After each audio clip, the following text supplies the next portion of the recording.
factor t of 336. Okay, 336 வந்து even number, so 2 table எடுத்துக்கலாம். 2 into 168 equal to 336. Okay, 2 is a prime number, so இதை stop பண்ணிக்கலாம். Next, 2 into 84 equal to 168. 2 is a prime number. Next, 2 into 42 equal to 84.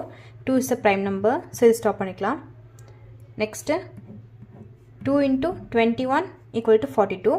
Okay, 2 is a prime number. Next, 3 into 7, 21. 3 is a prime number, 7 is prime number. Prime number வந்து stop பண்ணினோம். Prime number na a number is divisible by 1 and itself is a prime number. Okay, அதாவது 3 எடுத்தீங்கன்னா 3 வந்து 1 table 3 table தான் divide ஆகும். 7 வந்து 1 table 7 table தான் divide ஆகும். 2 வந்து 1 table 2 table தான் divide ஆகும். So prime number வந்து stop பண்ணினோம். 336 equal to factors என்னன்னா 2 into 2 into 2 into 2 into 3 into 7.